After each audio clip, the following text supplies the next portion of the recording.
Hey, what's going on out there, man? It's a quick pop-up show. Well, it ain't really a pop-up show. We just really bring y'all some breaking news, man, because that's what we do, man. The breaking news is the new hot stuff.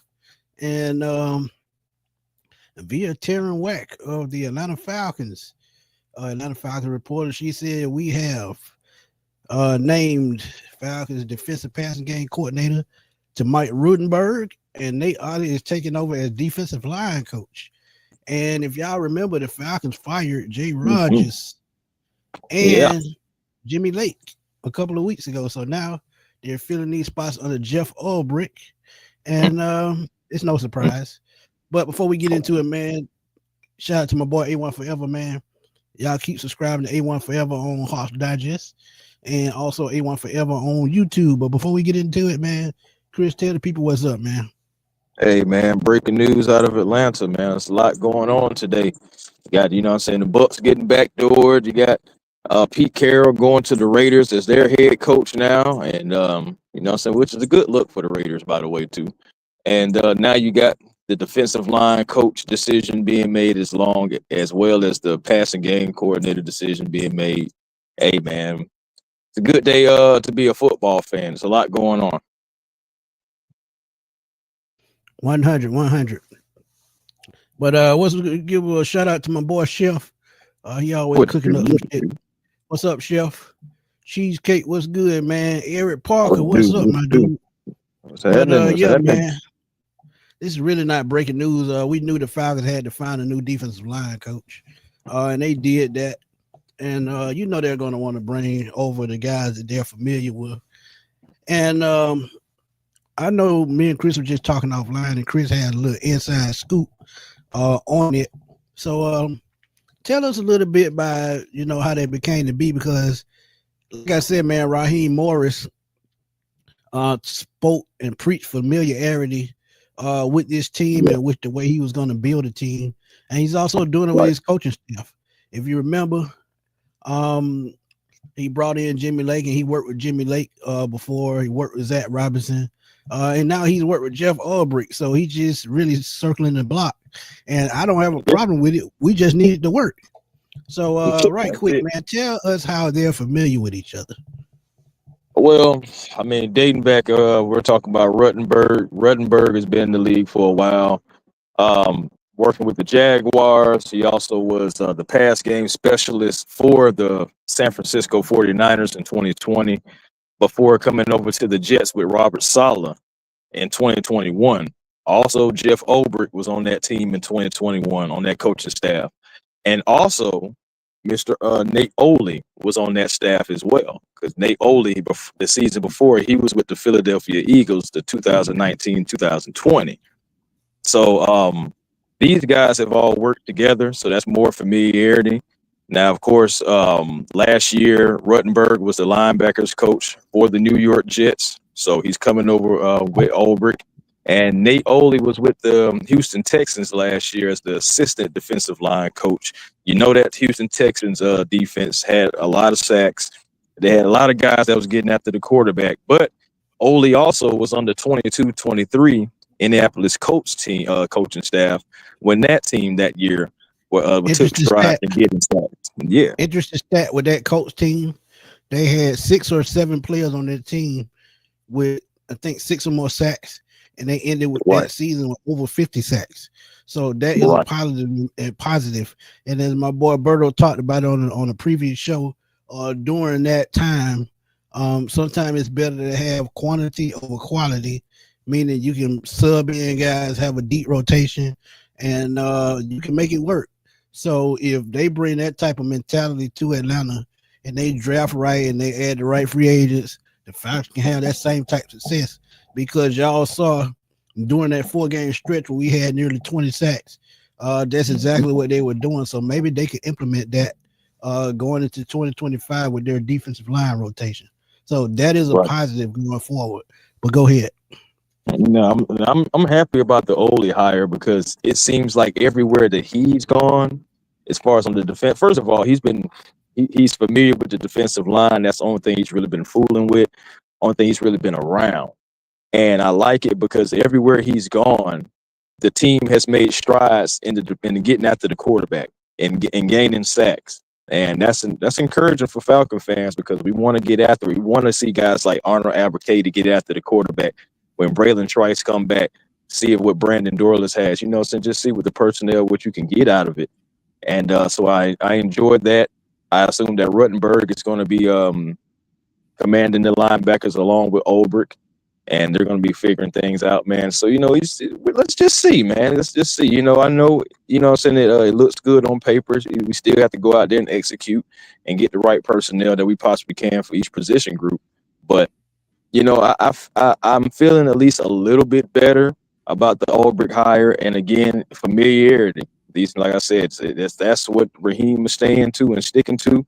There's still, no unknown, no mystery hire. These guys, like I said, have all worked together.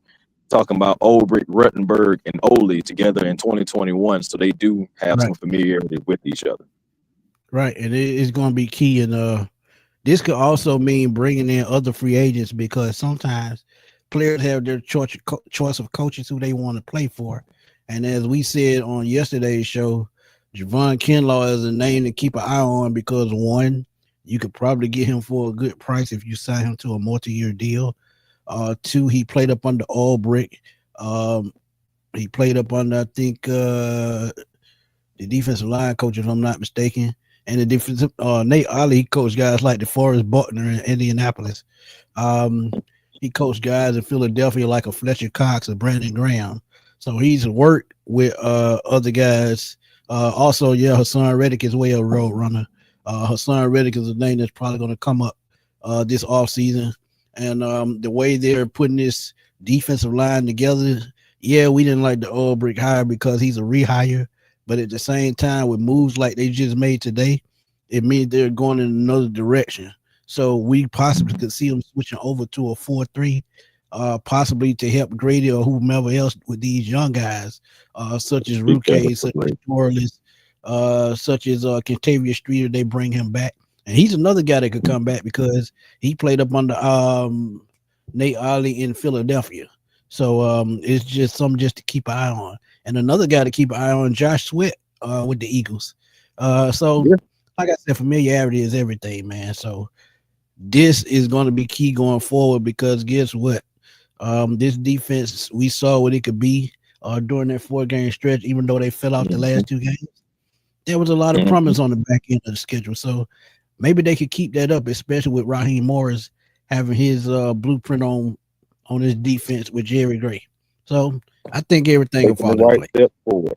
It's all about taking the right steps forward, man. And this is a step forward, man. I'm not gonna lie to you. I like this hire. I do, especially Nate Oley. I definitely do. I like it, man. I don't have anything bad to say about it. Only thing I really have to say about it is, man, let's get to work. That's what I got to say about it now at this point. Enjoy the hire. Like I said, again, we knew we had to get these coaches, just like you said, Smitty. And, so when we brought Nate in for an interview, I was hoping that he wouldn't leave the building then. But, hey, regardless, he's back around and he's here in Atlanta and he's going to come in here and do great things, I believe. So, saying Ruttenberg is going to come in here as well. And let's just see what this collective group can bring to this defense now, saying along with Jerry Gray and the other guys that are still here. So let's see. With these 2 hires, does that kind of ensure that Grady Jarrett comes back in 2025? Because as we've been talking about with salary, you could cut his salary and save $16 million. But if you're bringing in guys that are strong at coaching the defensive line, stronger than what you had, and you feel like they'll get better with these moves, this signals that Grady Jarrett is going to come back as a Falcon for the last couple of years of his deal. It's a possibility. I mean, I think it is a possibility. Of course, we know nothing is guaranteed in the NFL, but I think Ole's going to come in here and see what he can get out of Grady. I think a 4-3 would definitely benefit Grady better than the 3-4. So, and of course, it seemed like we had already been trending toward a 4-3 anyway by all the interviews, and now with the coach and hiring, I can see us going to like more of a 4-3. So maybe even some 3-4 looks, but definitely 4-3. And It's a possibility, man. Like it really is. Again, nothing is guaranteed. So if I still see Grady gone, it wouldn't surprise me because it is a new defensive line coach. Maybe he'll say it is a possibility he may come in and say, "Hey, man, I love Grady, but he doesn't fit what I want to do for the defense." And if that happens, then of course, cuts will be made or whatever decisions will be made. But I think it's a possibility that he can still use Grady and get what he possibly can out of Grady. Grady gets held a lot. Grady and Judon got held a lot, but especially Grady. You know what I'm saying? Like, I feel like he got held on a lot of plays last year that was just not And called. this is And of why course, when it's not called, does it really matter? But you said what now? right, and this is why I feel like a 4-3 better suits Grady because he'll have help in the middle of the defensive line. Like I said, Ruke, he comes back fresh next year. We don't know what's going to happen on Yamada, but he's a 4-3 guy as well because he played in the 4-3 in New Orleans. And then you have Ulbrich, who played in the 4-3 with the Jets last year, with guys like Quentin Williams, Javon Kinlaw, before he was traded, Leonard Williams. So he's had talent in New York, but now he comes back. They have, talent on this team, but I still feel like they have to make moves in the draft to improve the defensive line just a little bit more. Because as I told y'all, you got guys like Judon and Lorenzo Carter possibly being gone after this year. And you have guys on the free agent market such as Khalil Mack, who's probably looking for a new home. Hassan Reddick. I was just about to mention Khalil Mack. I think you should. I think the Falcons should go after Khalil Mack, man. Somebody that we should have been had years ago and been trying to get down here. I think we should go after Khalil Mack, man. He still wants to continue to play football. I'm bringing him in because he's still playing at a high level. I understand his age, but my thing is his production is saying I'm just fine. So yeah, anybody has over 100 career sacks. I don't care how old they get. One thing about the game of football, if you know the fundamentals, I don't care how old you get, you can even slow up. You're going to find a way to get to the quarterback. Because as I told y'all, man, Bruce Smith was damn near 41 when he retired. And I think he put up double-digit sacks his last couple of seasons in the league at 40 years old. So it's just really scheme fit. And we'll see what scheme fit. If they go back to a 4-3, I think that helps us just a little bit because we have the linebackers on roster right now to fit into a 4-3 to play behind those big guys. And also, you talked about Zach Harrison yesterday, possibly being able to play either scheme. So I would love to have Zach Harrison as an edge, man. And I would just say I just love to have Zach Harrison as an edge. He's had a few instances last year to where he was placed on the edge and was able to make a difference. One that just a glaring one for me. Judon doesn't get that pick six if it wasn't for Zach Harrison. You know what I'm saying, in that Giants game. So it's just like, I'm just saying, man, it just right. The kid needs the opportunity, man. He just needs something that a way to get after the quarterback. I like again, I'm going back to the hire. I like the hire Smitty. I think that I think we go to a 4-3 scheme, we can be all right. Yeah, and if you look at it, man, our Angel said we grabbing players from the retirement home. I wouldn't say that, man, even though he's going to be 34 in a couple of days. I think next month in February, a couple of weeks rather. I don't see it as a retirement home because, as I said, when you play in the trenches, your career tends to last just a little bit longer because you're the one out there doing the hitting and not getting hit.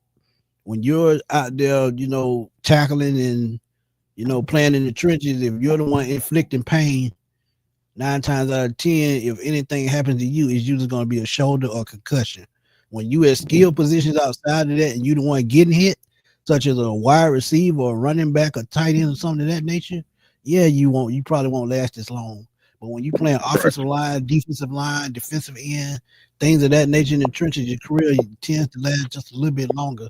So that's why I don't think going after a guy that's aging on the defensive line is such a bad idea. Because we had Chris Dolman at the end of his career where he had only like 3 or 4 seasons left, and he still had a double-digit snack season. So I think if you go get a Khalil Mack, it could last a little bit longer. So I would Well, not rule that out. Boom, what's and up, then man? too, and then too, you gotta think about how long will Khalil Mack be willing to play. I'm thinking he maybe want to play at least 2 more years, maybe. But Right. the thing that's different when you think about Judon and think about Khalil Mack, have you really seen any drop off from Khalil Mack? Can, and I asked that because I feel like we've seen drop off from Matt Judon even before he became an Atlanta Falcon. Well, I think Khalil Mack, I wouldn't say he fell off last year, but I feel like the injury to Bosa stopped his production just a little bit because he didn't have that other guy on the side of him because Bosa was hurt a good little bit of the year last year. He went from 17 sacks in 2023 to only 6 last year. So you did see a fall off in production, but that's only because injuries. You bring in a new coach in Harbaugh and a new defensive coordinator, and you got to figure out what they're trying to do. But with an experienced guy like a Jeff Ulbrich, Raheem Morris, who coach Aaron Donald in LA, you bring in the Khalil Mack. I just think he doesn't skip a beat. I think his production picks up just a little bit more because he has guys on the defensive line such as a Grady, such as an Onyemata, such as a Ruke. And I think it picks right back up. So sometimes it's just scheme, it's personnel that's around you. So yeah, I can see Khalil Mack coming in and making a real impact. Right. And just like this saying in the chat, man, Simon 17 sacks in 2 years. Drop that Yeah, into last Atlanta, please. 2023. Yeah, he did have 17. I'm just saying, drop that in Atlanta, please. I'll take that right now. So I Hell, mean, hey, I take 10 or 11. And if you take 10 or 11, 9 times out of 10, that's 2 to 3 more wins. Just keep it funky. yeah, Boom, yeah, it's gonna boom. be a few Jets. Like I said, I can see Quincy Williams, the linebacker. I could see Javon Okay. Kinlaw. And there are other guys with the Jets that I think could come in and help the Falcons right away. Right, and then another thing too, it's not like the Jets are a lovable place right now. Now, don't get me wrong, they do have a fresh new shot in the arm by hiring Aaron Glenn. Great hire, by the way. So thankful that he's not in the NFC South. But Yeah, if I were Aaron Glenn, I wouldn't have wanted that job. hey man, at the end of the day, if the Jets would have let him walk out the building, I believe the Saints would have been prepared to try to offer him a job, man. For real. So, but we ain't got to worry about that. But they got a new shot in the arm by hiring Aaron Glenn. But at the same time, some guys may want to play and want a different change the scenery from the Jets franchise, period. So yeah, I Right. do believe that some Jets players may be getting ready to head south. Yeah, and Judah, man, he absolutely was dropping back in coverage, which really was crazy. If you knew you were going to use him in that capacity, you probably should have thought about bringing in somebody else, a little bit younger, somebody that could cover. And like somebody in the chat said, Aziz Ojulari, another name that you could throw out there. So Yeah. It's going to be interesting to see. Well, here go a question for you, Chris, from Clay Melton. He said, "Do you think Arnold Ebiketie can take a step forward with better coaching?" Absolutely. Because I mean, my thing is he's had back-to-back years where he's had at least 6 sacks now.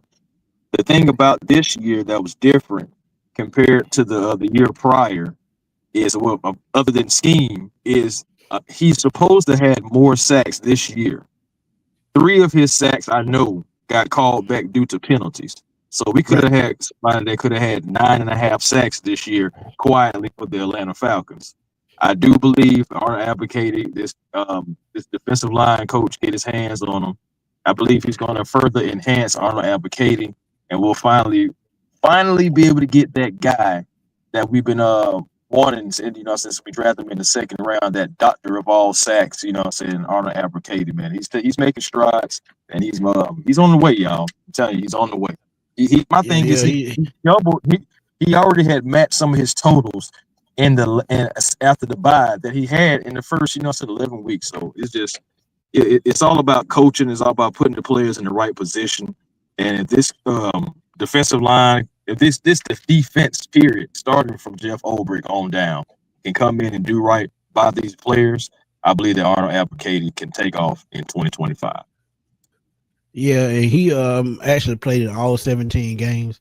He actually had a career high in tackles with 38. He matched a career high in sacks with 6. He had 2 pass defense, 1 fumble recovery, 12 hits on the quarterback, and he doubled his tackle for losses with 6. So he definitely turned that corner. So all he has to do now really is just stay consistent. If he can stay consistent with his pass rush, I think Ebiketie could take that next step and become a 10-sack guy.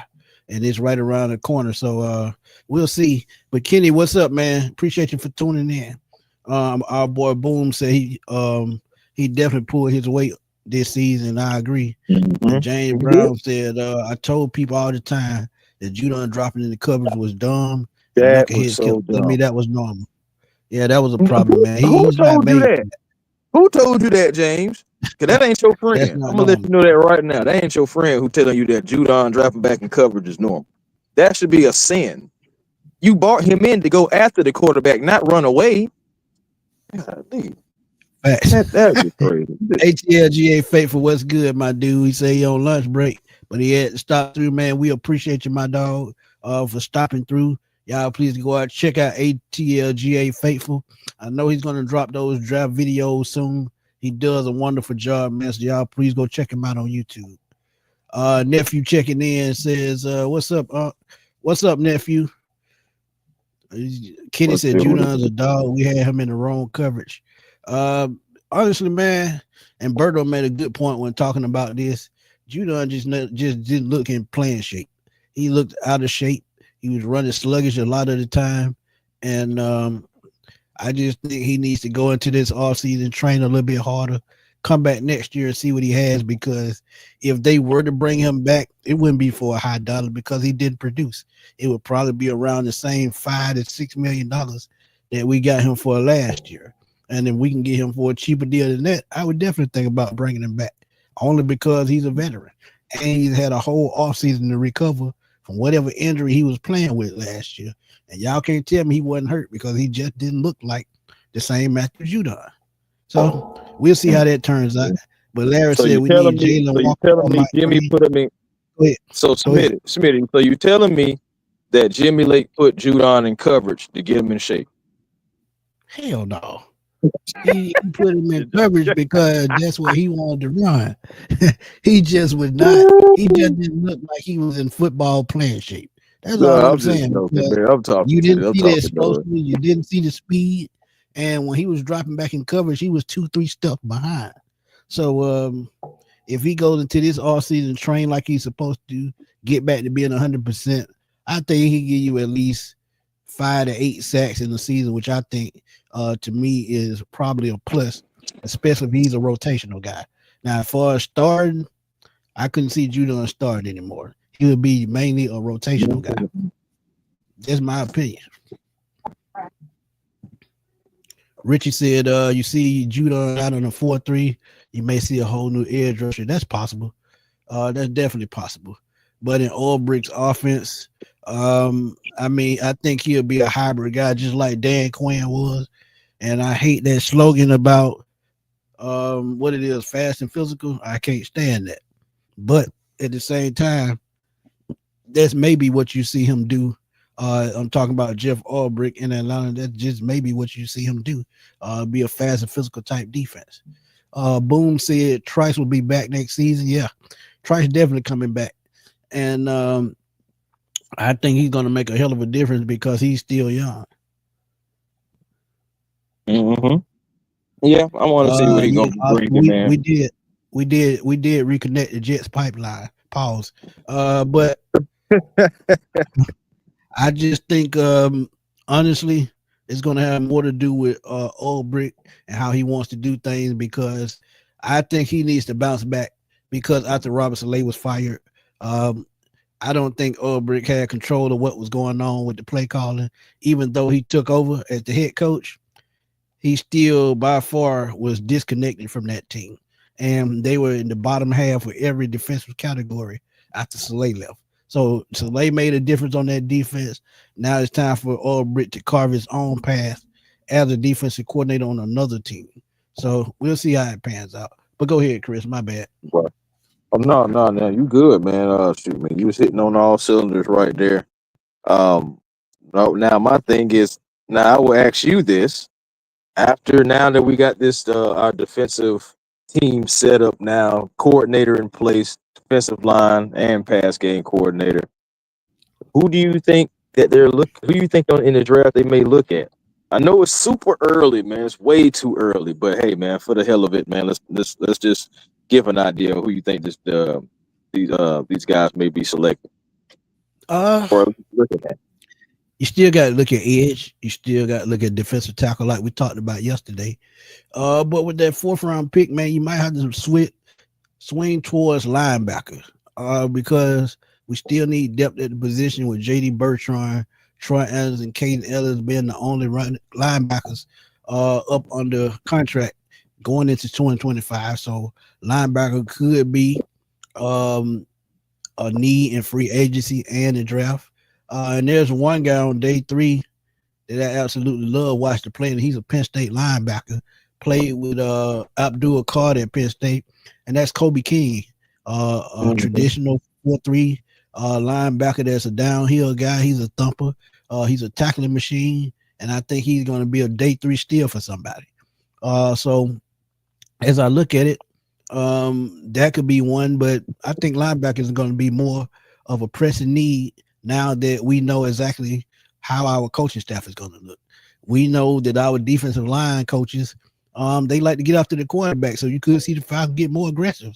So they could bring in, faster guys at the position as far as linebacker, as far as cornerback, as far as edge. So it's going to be interesting to see, because I think this is really giving us an insight of how the draft would go, depending on, what the coaches like to do.